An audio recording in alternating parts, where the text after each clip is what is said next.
Dictation start.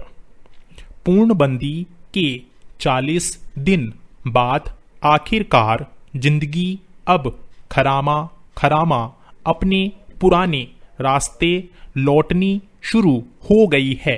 केंद्र सरकार ने कोरोना मामलों के मद्देनजर जिलों को लाल, नारंगी और हरा क्षेत्रों में बांटकर सेवाओं और कामकाज की बहाली की इजाजत दे दी है।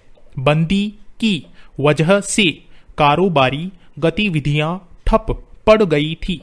कल कारखाने ठप हो गए थे। ऐसे में उद्योग जगत का दबाव था कि बंदी को लंबे समय तक आगे न बढ़ाया जाए। मगर जिन राज्यों में कोरोना के मामले लगातार बढ़ रहे हैं और उस पर अंकुश लगाना चुनौती बना हुआ है, उनका दबाव था कि बंदी को और आगे बढ़ाया जाए।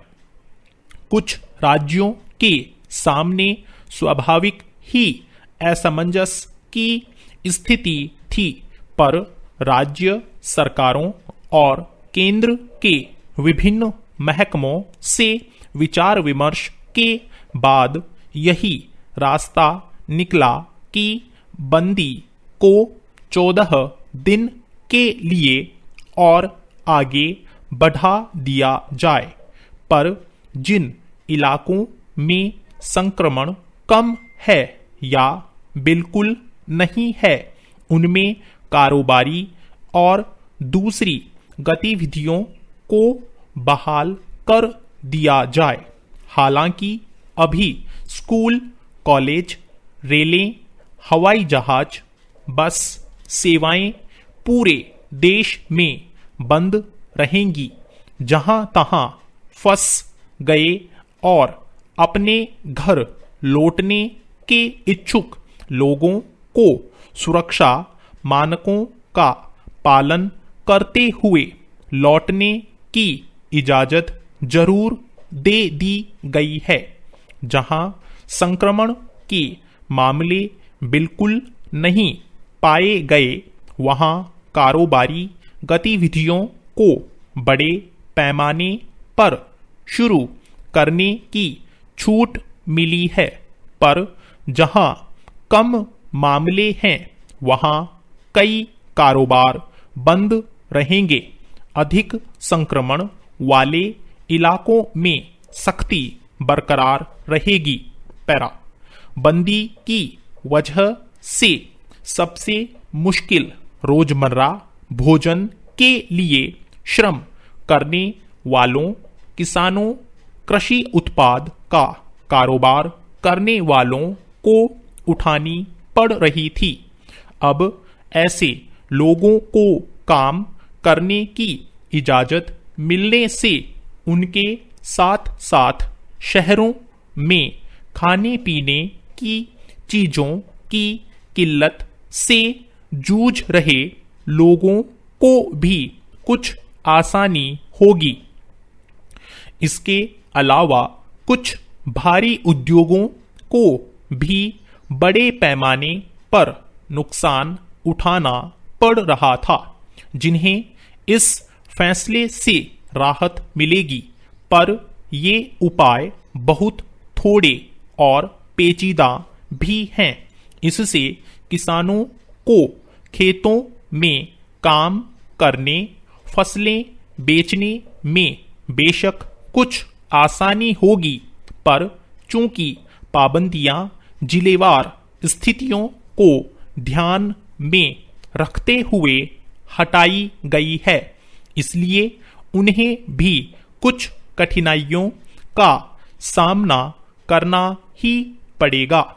जिलों की सीमाएं इस कदर आपस में जुड़ी होती हैं और पड़ोसी जिलों के लोगों का कामकाज एक दूसरे पर निर्भर होता है।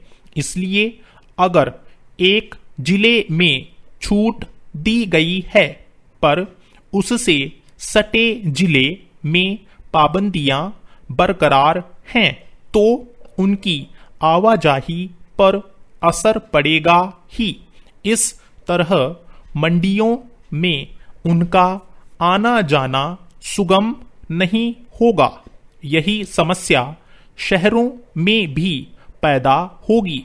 एक मोहल्ले में छूट होगी और उससे सटे दूसरे मोहल्ले में नहीं तो कारोबारी गतिविधियां सुगम कैसे हो सकेंगी। पैरा, इस बंदी की सबसे अधिक मार छोटे मंझोले और सूक्ष्म उद्योगों पर पड़ी है। अगर कुछ इलाकों में उन्हें खोलने की इजाजत मिल भी गई है तो उनकी मुश्किल यह है कि वे संचालित कैसे हों। उनमें काम करने वाले बहुत सारे मजदूर या तो अपने गांव लौट गए हैं या लौटने की सुविधा के इंतजार में हैं। उनके बिना इन उद्योगों का काम नहीं चल सकता। फिर सीमित दायरे में इजाजत मिलने से कच्चे माल वगैरह को लेकर भी परेशानियां बनी रहेंगी। इसलिए बंदी के पूरी तरह हटने का इंतजार ही एकमात्र रास्ता है। स्टॉप। Thank you. साथियों, इस चैनल को सब्सक्राइब करें और बेल आइकन को प्रेस करें ताकि लेटेस्ट वीडियो की जानकारी आपको मिलती रहे। गति बढ़ाने के लिए नियमित अभ्यास करें। इस चैनल पर 80, 100, 120, 140 और 160 शब्द प्रति मिनट की गति से डिक्टेशन उपलब्ध हैं, जिनका आप स्वयं भी लाभ लें और अपने मित्रों को भी शेयर करना न भूलें। डिक्टेशन अच्छा और बुरा लगा तो लाइक और डिसलाइक अवश्य करें। कोई सुझाव या प्रश्न हो तो कमेंट बॉक्स में लिखें।